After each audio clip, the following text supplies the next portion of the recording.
هلو اخباركم ايه يا حلوين؟ يا رب دايما تكونوا بالف خير.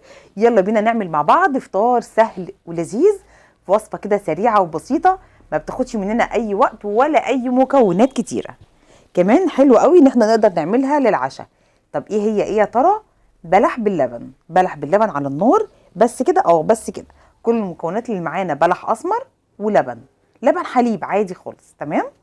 طبعا كل الحكايه ان احنا هنجيب البلح الاسمر، هنقشره من النوى اللي فيه وكمان القشره السمراء اللي فيه، نفصصه كده وخلاص.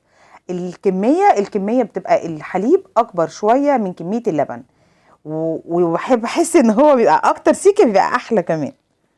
تمام.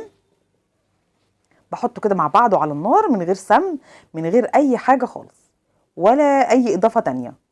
بس بمجرد ان هو يغلي ابدا ان انا اهدي الحراره عليه شويه على نار هاديه كده. عارفين يعني ان هو ايه؟ يتجانس مع بعض. انا بحاول ان انا اقلب كتير بحيث ان كل بلحايه تتشرب مع اللبن وتتقلب مع النار كده، بتدي سوا بسيط سيكه كده، يعني 10% سوا، مش وقت كتير.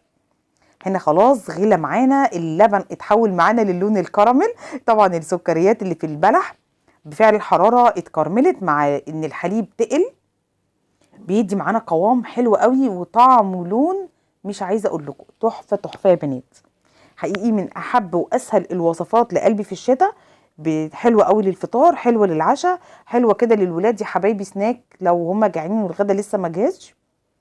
بصوا، لذيذه وطاقه ومغذيه ومفيده، مفيش بعد كده، ومش محتاجه اي مكونات ولا اي حاجه كتير. كده خلاص، هي كده هديت النار عليها وكده تمام جدا. بصوا هنا اللبن معانا بدأ يتقل ازاي، خدتوا بالكم؟ هنا مظهره لكم قوي عامل مزومه كده على اللبن. شوفوا تقل ازاي كده، بقى تقريبا حليب مكثف. ما بقاش حليب خالص. تمام كده، بقى حليب مكثف مكرمل بالبلح. تمام كده خلاص. يلا بقى بينا نغرف احلى فطار. يا سلام يا سلام، يا عيني على الحركات. هنا بقى براحتك بتزودي كميه اللبن او كميه البلح حسب ما انت عايزه وقت الاكل. تمام. كل الحكايه رغيف اسمر، مش عايزه اكتر من كده، يكون طري كده وفيه لبابه وحلو. ويا عيني بقى، يا عيني، لقمه ورا لقمه ويضيع احلى دايت. بس صدقوني يعني طعمه لذيذ. يلا بسم الله نشوف مع بعض طعمه عامل ازاي. تحفه.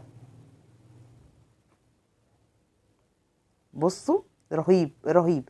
ويا عيني عليه بقى لما تسيبوه يبرد، تعملوه بدري كده يا حبايبي والولاد نايمين، ولما يصحوا بالسلامه يدوقوا بقى يكونوا برد كده ويكون الحليب ده تقل اكتر. بصوا هنا سايل معايا شويه ازاي، كل ما تسيبيه يبرد كل ما يتقل سيكه. ايوه شوفوا هنا في الكادر ده، هنا كان الحليب تقل معانا، ما عملتش اي حاجه غير اني حطيت في طبق وبس سبته يتقل. بصوا القوام تقيل ازاي. بس كده خلاص، هو ده عايزه اقول لكم طعم خرافي ولا اروع. حقيقي حقيقي سهل ولذيذ وما بياخدش اي وقت. دمتم في رعاية الله. لايك وشير، وانتظروني ان شاء الله في فيديو جديد. باي باي.